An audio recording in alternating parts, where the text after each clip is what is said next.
एक बात मैं बताए दे रहा हूँ, सारी धार्मिक क्रियाएं एक तरफ और भगवान का नाम जापक एक तरफ। इसीलिए ये साधन बहुत सरल करके हमारे ऋषियों मुनियों ने बताया है।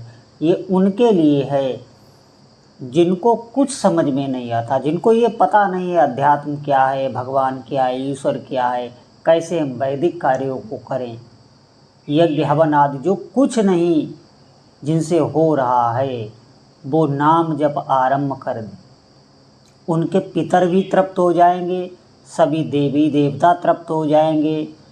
जो भी एक बहुत बड़ा धर्माचार्य क्रियाएं करके पुण्य अर्जित होता है, वो नाम जप से पुण्य स्वतः ही उसके बढ़ते चले जाते हैं। इस बात पर आप विश्वास कीजिए, ये मनमानी नहीं कह रहा हूँ मैं। एक बार भगवान का नाम अगर लिया जाए श्रद्धा पूर्वक, तो इस धरती पर ऐसा कोई भी धार्मिक कार्य नहीं है जो उसकी बराबरी कर सके। आगे की तो बात बहुत बड़ी है, उसकी बराबरी तक नहीं कर सकता, क्योंकि एक नाम ही भगवान को अधीन करने वाला है। अगर आप प्रेम से भाव में भरकर पुलकित होकर करुणा से भगवान का नाम पुकारो, तो भगवान एक ही नाम से प्रकट हो जाते हैं। इस बात पर आप विश्वास नहीं कर पाएंगे, लेकिन वैसी हमारी भावना नहीं है, इसीलिए बार बार अभ्यास किया जाता है। धीरे धीरे आप देखना वही भावना आने लगेगी, आपके शरीर की रोमावली एकदम खड़ी हो जाएगी, आपके भीतर एकदम झंझनाहट सी होगी, आपको ऐसा लगेगा शरीर एकदम सर्दी लग रही है, एकदम गर्मी लग रही है। एकदम प्रभु का आकर्षण होता है चित्त में, एकदम वो छूते हैं आपके चित्त को, एकदम बैठे बैठे आंसुओं की धारा निकल पड़ती है। आप यही नहीं समझ पाते मैं क्यों रो रहा हूँ। अचानक प्रभु की याद आने लगती। आप भीड़ में, हजारों में, आप बाजार में हैं, आप हजारों की भीड़ में हैं, लेकिन आपको अचानक से प्रभु की याद आई, शरीर पुलकायमान हो जाता है। जो भी ऐसे भक्त का सानिध्य पाते हैं उनका भी जीवन धन्य हो जाता है। आप खुद, मैं आपको बता रहा हूँ, आप खुद चलिए। आप कभी भी अपने मन में ये ना लाइए कि यहाँ चले जाएं, उनसे मिलें, वहाँ चले जाएं, हमारा काम बन जाएगा। बिल्कुल नहीं, आप में खुद सामर्थ्य है। वो प्रभु आपके भीतर वैसे ही मुस्कुरा रहे हैं जैसे एक सिद्ध योगी के जो हिमालय की खो में बैठा हुआ भजन कर रहा है, जैसे उसके हृदय में है वैसे आपके हृदय में है। लेकिन आपने उन प्रभु को कभी भी प्रेम से निहारा नहीं, कभी भी उनको अपना माना ही नहीं। हमने इन इंद्रियों को, इस शरीर को इतना आदर दे दिया, इसके संबंधियों को इतना आदर दे दिया। जिन वस्तुओं से ये शरीर हमारा निर्वाह होता है, चलता है, उन वस्तुओं को हमने इतना आदर दे दिया कि भगवान का अब हमारे जीवन में कोई भी महत्व नहीं रहा। हम धन की तरफ भाग पड़ते हैं, उस समय हमें कोई भी मेहनत का अनुभव नहीं होता। हम संसारिक कार्यों में इतने दक्ष हैं, हम बताओ किसी शादी में, किसी समारोह में 2-2 रातें जगकर भी हमें बिल्कुल नींद नहीं आती, श्रम का अनुभव नहीं होता। और भगवान का भजन, मैं आपसे पूछ रहा हूँ कि आप एक रात भी जगकर भगवान का भजन कर सकते हैं और किसी को बताएं भी ना? ये बात अगर हम एक रात भी जगकर भगवान का भजन कर जाएं तो ये बात का हम ढिढोरा पीट देंगे। यही गलतियां हमसे हो रही। भगवान के भजन को आप एकांत में ले जाइए, बस वही जाने हम उनके लिए कर रहे हैं, फिर वो आपको अनुभव देने लगते हैं।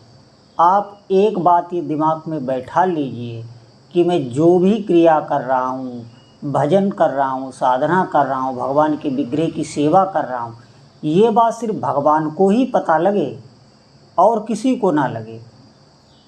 ये भाव जिस दिन आपके अंदर एकांतिक का आ जाएगा, उस जो भी ऐसा साधक है, आप देखना उस साधक के साथ भगवान बहुत जल्दी लीलाएं करने लगते हैं, दिव्य दिव्य अनुभव करने लगते हैं, चमत्कार करने लगते हैं। अब आप कहेंगे भगवान ऐसा क्यों करते हैं? ऐसा प्रभु इसलिए करते हैं कि वो आपके साथ हैं, आपके परिवारीजनों के भी साथ हैं। आप संसार में जितने भी शरीर देख रहे हैं सबके साथ भगवान अलग अलग रूप से विराजमान, सबके साथ ही बने हुए हैं।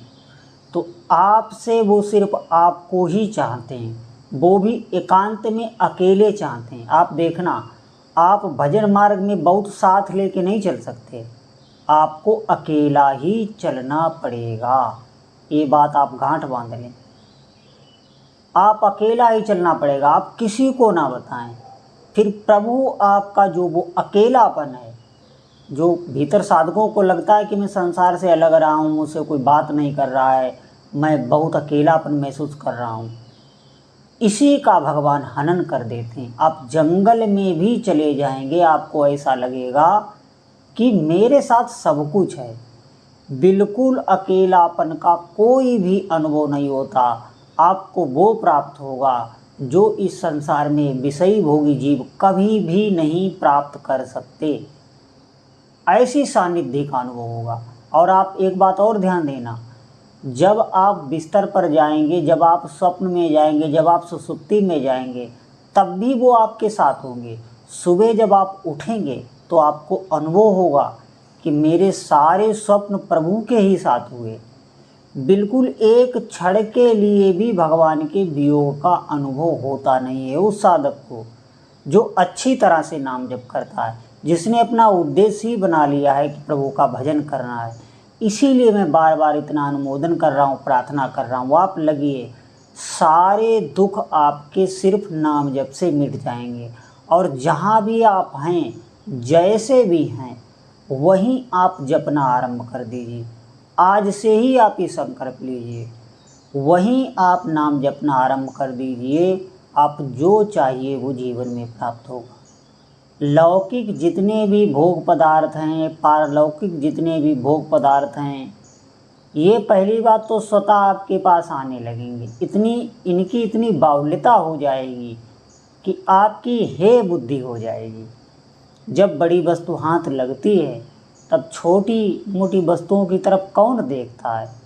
कोई भी नहीं देखता। आपको ये संसार निसार नज़र आने लगेगा। जो लोग यहाँ सुख ढूंढ रहे हैं वो इन्हीं भौतिक चीज़ों को, वस्तुओं को सुख मानते हैं। किसी के पास धन आ जाए, वैभव आ जाए, अच्छा पद मिल जाए, अच्छा उसका घर बन जाए, बड़ी गाड़ी में चलने लगे, तो आप देखना वो एक अहंकार में चलने लगता है, उसके अंदर एक अकड़ आ जाती है और उसे ये नहीं पता है, ये वो मूर्ख बिल्कुल अज्ञान में जी रहा है। एक क्षण में काल भगवान तमाचा मार के सब छीन लेंगे उससे। लेकिन आपको जो प्राप्त होगा वो किसी धन में नहीं, इस लोक में कहीं भी कोई भी आपको नहीं दे सकता, वो भगवान नाम की कृपा से आपको मिल सकता है। इन बातों पर आप विश्वास रखिए, आप भगवान का नाम जप आरंभ कीजिए। इस अच्छे समय का बिल्कुल आप सदुपयोग करिए, इसे छोड़िए मत, नहीं तो अगर समय निकल गया फिर पछताना ही होगा। ना तो सत्संग अच्छा मिलेगा, ना आप नाम जप में आगे बढ़ पाएंगे। आपको हर प्रकार के साधक मिल जाएंगे, तीर्थ यात्रा करने वाले, बड़े बड़े व्रत करने वाले, अनुष्ठान करने वाले, हवन आदि करने वाले, बहुत क्रियाएं करने वाले आपको साधक मिलेंगे। लेकिन भगवान के नाम का प्रेमी साधक आपको लाखों में कोई एक ही होगा जो अच्छी तरह से भगवान के नाम में चल रहा है। इसमें जो मिलता है वो कहीं भी नहीं मिलता। सारे संतों का एक ही मत है, सारे ग्रंथों का एक ही मत है। इसीलिए सभी साधकों से प्रार्थना है, आप नाम को पकड़िए, आज से भगवान नाम जप में लग जाइए। जितना हो सके रोज़ का रोज़ आप नाम जप करिए और शाम को सोने से पहले आप चिंतन कीजिए कि आज हमारा भजन कैसा हुआ, आज हमको कैसा लग रहा है, इसका भी आपको अनुभव करना है। रोज़ जब आप भजन करेंगे तो आपको चित्त में अपने अनुभव आने लगेगा, उस अनुभव पे ही भजन बढ़ता है। जब तक आप बहिर्मुख रहेंगे, जैसे आपने अभी भजन किया 1 घंटा और आप बहिर्मुख हो गए, अब हमें कोई मतलब नहीं है, कल हमें वो नियम करना है, बाकी समय आप विषयों में इधर उधर वार्तालाप में खो रहे हैं, तो आपको वो अनुभव नहीं आपके चित्त में आएगा। जिस अनुभव पे आगे बढ़ा जाता है वो तभी अनुभव आता है जब आप भजन करने के बाद चिंतन भी करें कि आज मुझे कैसा लग रहा है, फिर आप कल भजन कीजिए। 2-4 दिन में आपको ये समझ में आ जाएगा कि जब मैं भजन करता हूँ तब हमारी चित्तवृत्ति कैसी रहती है, और जब मैं विषयों में खेलता हूँ तब हमारी चित्तवृत्ति कैसी रहती है। जब ये अंतर आपको समझ में आ जाएगा, ये विवेक आपको समझ में आ जाएगा, उस दिन आप भजन में आगे बढ़ने लग जाएंगे। इसलिए साधकों से प्रार्थना है कि अधिक से अधिक भगवान नाम जप करिए,